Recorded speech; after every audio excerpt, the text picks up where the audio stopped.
শিব ভক্ত দেবাদিদেব মহাদেবের এক ভক্ত, তিনি দেবাদিদেব মহাদেবের ধ্যান করে চলেছেন। শিব ঠাকুর তিনি দেখছেন যে অনেক বছর ধরে তিনি তপস্যা করে চলেছেন, ধ্যান করে চলেছেন। শিব ঠাকুর সন্তুষ্ট হলেন, সন্তুষ্ট হয়ে তিনি তো ত্রিকালজ্ঞ, শিব ঠাকুর তো ত্রিকালজ্ঞ, তিনি সব জানেন, সব বোঝেন। তবুও তিনি সেই ভক্তের কাছে এসে দর্শন প্রদান করলেন। দর্শন প্রদান করে বললেন যে, হে বৎস, বলো তোমার কি চাই, তুমি কি চাও? তখন সেই ভক্ত বলছে যে,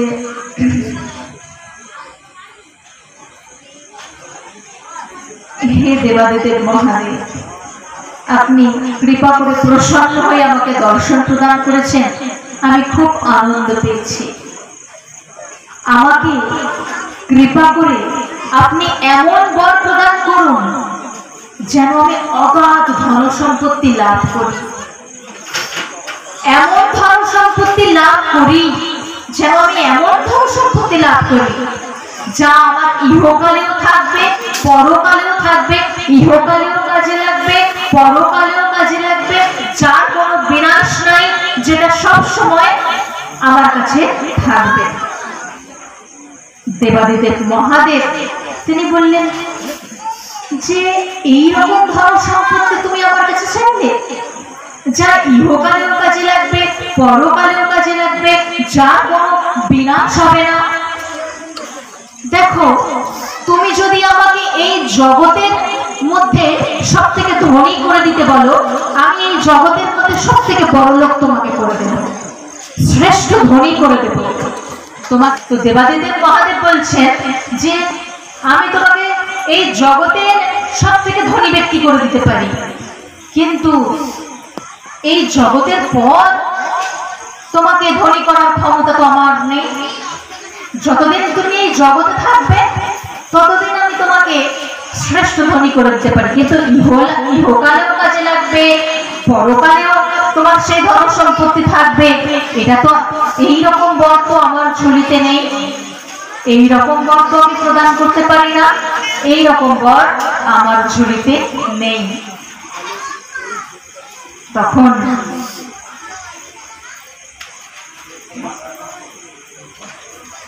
সেই ভক্ত তিনি বললেন যে, তাহলে আমার কি হবে? আমি যে এতদিন ধরে তপস্যা করে চলেছি, তাহলে আমার কি হবে? আপনি আমাকে এমন কিছু উপায় বলুন, আপনি আমাকে এমন কিছু উপায় বলুন যে আমি যাতে বর লাভ করতে পারি। কি করে বর লাভ করব? এই বর দেবাদিদেব মহাদেব তখন বললেন, একটা উপায় আছে, তুমি যখন এত কঠোর তপস্যা করলে, একটা উপায় আছে, তোমাকে যেতে হবে রাধাকুণ্ডে, তোমাকে যেতে হবে রাধাকুণ্ডে। সেখানে এক পর্ণ কুটিরে সনাতন গোস্বামী বলে একজন ভক্ত আছেন। সেই সনাতন গোস্বামীর কাছে গিয়ে তুমি বলতে পারো যে আমি তোমার কাছে পাঠিয়েছি, আর সেই সনাতন গোস্বামী পারেন তোমাকে সেই ধন সম্পত্তি প্রদান করতে যা তোমার ইহকালেও কাজে লাগবে, পরকালেও কাজে লাগবে, যার কোনো বিনাশ হবে না। সেই ভক্ত শুনে বললেন, যাই হোক, তবু তো উপায় জানতে পারলাম। দেবাদিদেব মহাদেবের কাছে প্রণাম জানিয়ে তিনি চলে এলেন রাধাকুণ্ডে। রাধাকুণ্ডে এসে তিনি খোঁজ করছেন। দেখুন, সনাতন নাম তো অনেকেরই থাকে, তাই নয়? কিন্তু আসল যিনি সনাতন গোস্বামী, তার খোঁজ তো করতে হবে। তো তিনি খোঁজ করতে করতে এক সময় সনাতন গোস্বামীর খোঁজ পেলেন। শ্রীল সনাতন গোস্বামী পাদের কাছে তিনি উপস্থিত হলেন, পৌঁছালেন। পৌঁছে দণ্ডবত প্রণাম জানালেন। সনাতন গোস্বামী পাদ তিনি বললেন যে কে তুমি আর আমার কাছে এসেছো কিসের জন্য? তখন সেই ভক্ত বললেন যে আপনার কাছে আমাকে দেবাদেবের মহাদেব পাঠিয়েছেন।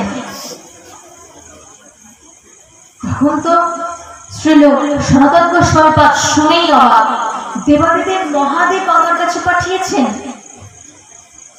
কি সৌভাগ্য আমার!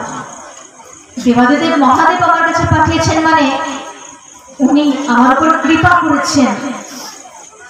তো তিনি বললেন যে কিসের জন্য, কিসের জন্য পাঠিয়েছেন?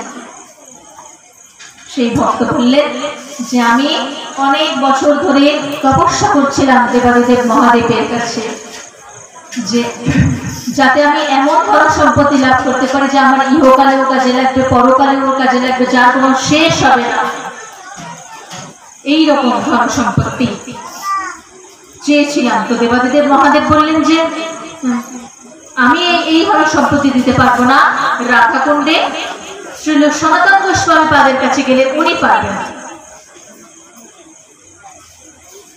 সনাতন গোস্বামী পাদ বললেন যে আমি তো নিজেই পর্ণকুটিরে থাকি,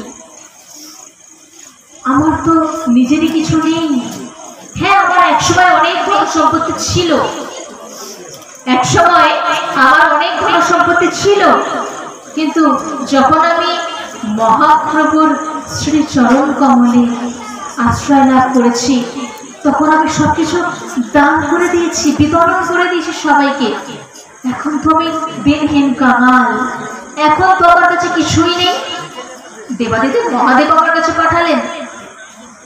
তখন সেই ভক্ত বললেন তাহলে কি আমাকে দেবাদেব মহাদেব ভুল জায়গায় পাঠালেন? তাহলে কি দেবাদেব মহাদেব আমার সাথে ছলনা করলেন, প্রতারণা করলেন? তখন শ্রীল সনাতন গোস্বামী পাদ বলছেন আমি না না না, একদমই কথা বলবে না, একদম এই কথা মুখে আনবে না, কারণ দেবাদেব মহাদেব তিনি শ্রেষ্ঠ বৈষ্ণব, তিনি ভগবানের পরম ভক্ত। তিনি যেটা করেছেন অনেক বুঝেই করেছেন, তিনি যেটা করেছেন মঙ্গলের জন্য করেছেন, তিনি ঠিক জায়গাতেই পাঠিয়েছেন। তিনি আমার উপর কৃপা করেছেন, ওনার কৃপা দৃষ্টি আমার উপর ফেলেছেন, মানে আমি অতি ভাগ্যবান। বৈষ্ণব রাজ তিনি। দেবাদেব মহাদেবকে শ্রীমদ্ ভাগবতমে বর্ণিত হয়েছে নিম্নগানাম যথা গঙ্গা দেবানাম অচ্যুতো যথা বৈষ্ণবানাম যথা শম্ভো পুরাণামিদং তথা। নিম্নগানাম যথা গঙ্গা দেবানাম অচ্যুতো যথা বৈষ্ণবানাম যথা শম্ভো পুরাণামিদং তথা। নিম্নগানাম যথা গঙ্গা, সকল নিম্নগামী নদীদের মধ্যে গঙ্গা দেবী শ্রেষ্ঠা। দেবানাম অচ্যুত যথা, সকল দেবতাদের মধ্যে অচ্যুত ভগবান শ্রীকৃষ্ণ তিনি শ্রেষ্ঠ, যিনি পরমেশ্বর তিনি শ্রেষ্ঠ সকল দেবতাদের মধ্যে। বৈষ্ণবানাম যথা শম্ভো, সকল বৈষ্ণবদের মধ্যে, সকল বৈষ্ণবদের মধ্যে শ্রেষ্ঠ হলেন দেবাদেব মহাদেব। তিনি পরম বৈষ্ণব, তিনি বৈষ্ণব রাজ, তিনি সব থেকে শ্রেষ্ঠ বৈষ্ণব। আর পুরাণামিদং তথা, আর সকল পুরাণের মধ্যে, সকল শাস্ত্র গ্রন্থ পুরাণের মধ্যে শ্রেষ্ঠ হলো শ্রীমদ্ ভাগবত মহাপুরাণ, যে ভাগবত কথা আপনারা এখন শ্রবণ করছেন, এটা সর্বশ্রেষ্ঠ। তো তাই দেবাদেব মহাদেব তিনি ঠিক করেছেন, তিনি কারোর সাথে ছলনা করেননি, তিনি ছলনা করেননি, তিনি ঠিক করেছেন। দাঁড়াও, তুমি এমন ধন সম্পত্তি লাভ করতে চাও যা তোমার ইহকালেও কাজে লাগবে, পরকালেও কাজে লাগবে, যার কোনো বিনাশ নেই। আচ্ছা, তাহলে যাও, যমুনায় যাও, যমুনায় গিয়ে স্নান করো, আর যমুনার তীরে ঠিক আমি যেখানে বসে আছি ঠিক আমার সোজা হাঁটবে, হেঁটে গিয়ে যমুনায় নামবে, স্নান করবে। আর যমুনা স্নান করে যখন উঠে আসবে যমুনা নদীর তীরে একটু মাটি খুঁড়বে, একটু মাটি খুঁড়বে, মাটি খুঁড়ে দেখতে পাবে কিছু একটা পাবে, দেখতে পাবে একটা জিনিস ওখানে আছে, সেটা নিয়ে আমার কাছে তুমি আসবে। এক অমূল্য রতন, তুমি যা চাইছো তা তুমি পেতে পারো।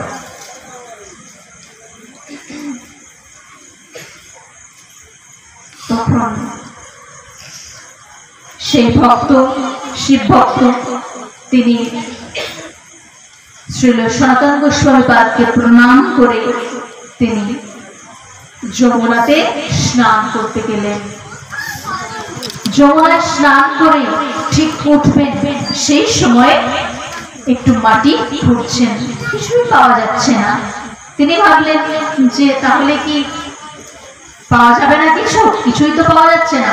ভালো করে খুঁড়তে খুঁড়তে যখন লাস্ট মুহূর্তে তিনি ভাবছেন যে যখন ক্লান্ত হয়ে গেছেন যে আর মনে হয় পাওয়া যাবে না, আমার পক্ষে আর মাটি করা সম্ভব নয়, ঠিক সেই সময় দেখলেন হাতে কিছু একটা ঠেকেছে। সাথে সাথে তিনি আরো ভালো করে মাটি খুঁড়ছেন যে আমার হাতে কিছু একটা ঠেকেছে। ভালো করে মাটি খুঁড়ে দেখছেন যে একটা চকচকে কিছু একটা বের হয়ে এসেছে, একটা চকচক হচ্ছে, একটা আলোর আলোর ছিটা যেন একটু ছড়িয়ে পড়ছে। ভালো করে মাটি খুঁড়ছেন, হাতে দেখতে পাচ্ছেন, মাটি খুঁড়ে দেখতে পাচ্ছেন একটা পাথর, একটা পাথর। সেই পাথরটা কি জানেন? সেই পাথরটা কি? পরশ পাথর, পরশমণি। এই পরশমণির গুণ কি জানেন? এই পরশমণি নিয়ে আপনি যা কিছু স্পর্শ করবেন সেটা সোনা হয়ে যাবে। তখন সেটা একদম ঝকঝক করছে। ভালো করে জলে, যমুনার জলে ধুয়ে তিনি শ্রীল সনাতন গোস্বামী পাদের কাছে ছুটে আসছেন। এসে বলছেন আমি এটা পেয়েছি, মাটি খুঁড়তে খুঁড়তে এটা পেয়েছি। তখন শ্রীল সনাতন গোস্বামী পাদ বলছেন যে হ্যাঁ হ্যাঁ এটাই, আমি এটার কথাই পেয়েছিলাম। এটা আমি যমুনায় যখন স্নান করতে গেছিলাম তখন আমার পায়ে ঠেকেছিল, এটা আমার পায়ে ঠেকেছিল। তো আমি কি করেছিলাম, ওটা নিয়ে ওই মাটিতেই ফেলে দিয়েছি। আর যখন এই মাটিতে ফেলেছি সেটা মাটির তলায় চলে যায়। মাটিতে সজোরে যখন ফেলি তখন মাটির তলায় চলে যায়, আমি চলে এসেছি। এটা আমার পায়ে একবার ঠেকেছিল। তিনি এটা শুনলেন, শুনে বললেন যে এটার কাজ কি? এটার কাজ হচ্ছে এটা পরশ পাথর, এটা পরশমণি, এটা পরশমণি। এটা নিয়ে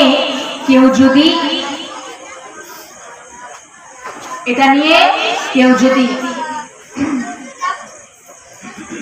কোনো জিনিসে ধরুন লোহাতে স্পর্শ করলেন সেটা সোনা হয়ে যাবে, আর তোমার কোনো অভাব থাকবে না, জান তোমার আর কোনো অভাব থাকবে না বলে দিয়ে দিলেন। তিনি তো মনের আনন্দে যে আমি দেবাদিদেব মহাদেব আমাকে নিজে তো প্রদান করলেন না, একজনের কাছে পাঠালেন। যাই হোক, আমার তপস্যার ফল আমি পেয়ে গেছি, তপস্যার ফল আমি পেয়ে গেছি, আমার এটা আছে, আমার আর কোনো চিন্তা নেই, এটাই আমাকে ধনী করে দেবে, আর আমার ইহকাল পরকালে আমার কোনো চিন্তা থাকবে না বলে তিনি এটা নিয়ে চলে আসছেন। আস্তে আস্তে খানিকটা হেঁটে এসেও গেছেন, তারপর ওনার মনে হচ্ছে কি ব্যাপার, যেটা আমি এত আনন্দ সহকারে অধীর আগ্রহে নিয়ে আসছি, এই জিনিসটা ওই সাধু ব্যক্তি মানে সনাতন গোস্বামীর কথা মনে রাখুন, যে ওই সাধু ব্যক্তি তিনি তো পেয়েছিলেন, ওনার পায়ে ঠেকেছিল, তো তিনি পেয়েও ওটাকে ফেলে দিয়ে চলে এলেন কেন? তিনি পেয়েও ওটাকে ফেলে দিয়ে চলে এলেন কেন? আর তাহলে তিনি মনের আনন্দে কি করে চলেছেন? তিনি কি তাহলে এই মূল্যবান জিনিসটার থেকেও কোনো শ্রেষ্ঠ কিছু পাওয়ার জন্য তপস্যা করে চলেছেন? তিনি একান্তে আপন মনে তিনি সাধন ভজন করে চলেছেন? এর থেকেও কি কোনো শ্রেষ্ঠ বস্তু আছে? তাহলে তো এটা যদি নিয়ে যাই তাহলে তো আমার সেভাবে কাজে লাগবে না, ইহকাল পরকাল তাহলে আমার কাজে লাগবে না। এর থেকেও তাহলে কোনো শ্রেষ্ঠ বস্তু আছে যেটা পাওয়ার জন্য উনি সাধন ভজন করে চলেছেন। এটা যদি শ্রেষ্ঠ হতো তাহলে এটা উনি নিজের কাছে রাখতেন, উনি ফেলে দিয়ে চলে আসতেন না, এটা নিজের কাছে রাখতেন, এটা অনায়াসে আমাকে দিয়ে দিতেন না। তো তখন তিনি ভাবছেন, সেই ভক্ত তিনি তখন ভাবছেন যে মণিকে চিনিল না মণি, সে কেমন মণি? মণিকে চিনিল না মণি, সে কেমন মণি? কি ধন পেয়েছে সেই মণি? কি ধরে? ও বলছেন, তখন সে মনে মনে ভাবছে, একটা শ্লোক আছে, শ্লোক হচ্ছে এরকম যে মণিকে চিনিল না মণি, কি ধনে হয়েছে সে ধনী, সেই ধন চাই কিঞ্চিত আমার, সেই ধন চাই কিঞ্চিত আমার। যে ধন সম্পত্তি লাভের জন্য, যে ধন সম্পত্তির ঠিকানা পেয়ে তিনি একান্ত ভাবে সাধন ভজন করে চলেছেন, একান্তে, সেই ধনের কিঞ্চিত আমার চাই। তিনি আবার পিছনে ছুটতে লাগলেন, শ্রী সনাতন গোস্বামী পাদের কাছে এসে পায়ে পড়লেন। পায়ে পড়ে বলছেন যে আমি এটা নেব না, এটা আমি নেব না। তখন শ্রী সনাতন গোস্বামী পাদ বলছেন, এটা কি নেবে না? তুমি জানো এর কি মূল্য? এটা তুমি যেখানে স্পর্শ করবে সেটা সোনা হয়ে যাবে। তখন তিনি সেই ভক্ত বলছেন, আমার এটা চাই না, এটা যদি মূল্যবান হতো, এটা যদি শ্রেষ্ঠ ধন সম্পত্তি হতো, তাহলে এটা আপনি কেন নেননি? এটা আপনি কেন নেননি? আপনি কোন শ্রেষ্ঠ ধন সম্পত্তি লাভ করার আশায় আছেন? আপনি কোন শ্রেষ্ঠ ধন সম্পত্তির খোঁজ পেয়েছেন যেটা লাভের জন্য আপনি সাধন ভজন করে চলেছেন?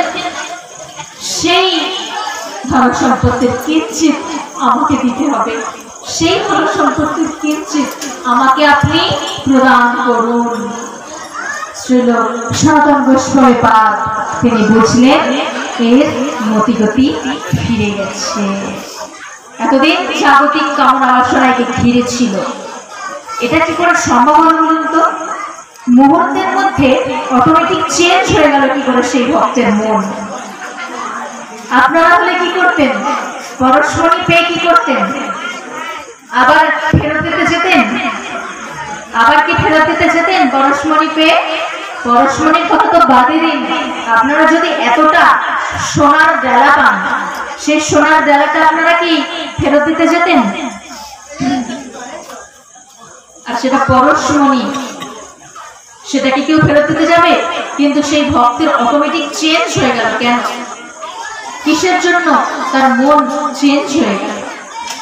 এর কারণ হচ্ছে, এক তো তিনি দেবাদিদেব মহাদেবের দর্শন পেয়েছেন। দেবাদিদেব মহাদেব শ্রেষ্ঠ বৈষ্ণব, পরম বৈষ্ণব।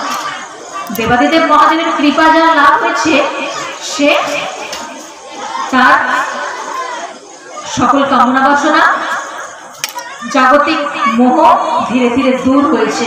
আর তারপর দেবাদিদেব মহাদেব যার কাছে পাঠিয়েছেন তিনি তো মহাপ্রভু একেবারে পার্শ্বদ, মহাপ্রভুর পার্শ্বদ। তিনিও একেবারে শ্রেষ্ঠ বৈষ্ণব। মহাপ্রভুর 6 জন অঙ্গ পার্শ্বদ ছিলেন, শ্রীল রূপ গোস্বামী, শ্রীল সনাতন গোস্বামী, শ্রীল রঘুনাথ দাস গোস্বামী, শ্রীল রঘুনাথ ভট্ট গোস্বামী, শ্রীল গোপাল ভট্ট গোস্বামী আর শ্রীল জীব গোস্বামী। এই 6 জন অঙ্গপার্ষদ ছিলেন। তাদের মধ্যে একজন হলেন শ্রীল সনাতন গোস্বামী পাদ, তো তিনিও বৈষ্ণব।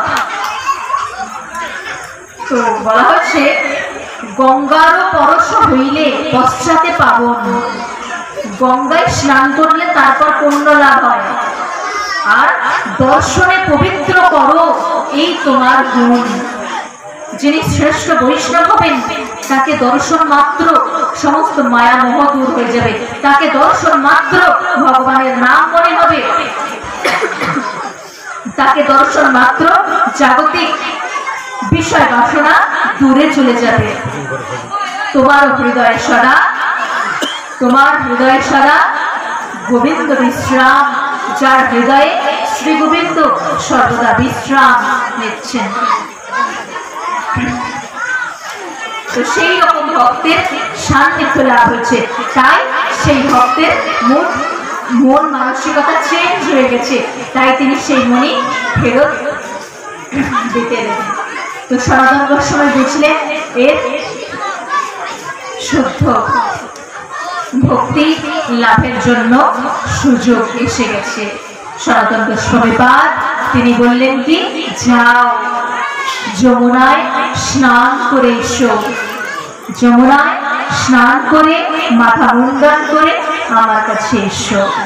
বলে যমুনায় স্নান করলেন, তিনি মাথা মুন্ডন করে স্নান করে এলেন। আর শ্রীল সনাতন গোস্বামী পাদ ওনাকে ভগবানের ভজন সাধনের জন্য যে দিব্য জ্ঞান প্রদান করতে হয় সেই দিব্য জ্ঞান প্রদান করলেন। আমাদেরকেও ঠিক সেই রকম জগতের বস্তু লাভ করে কি হবে, জগতের সবকিছু বেশ, জগতের কোনো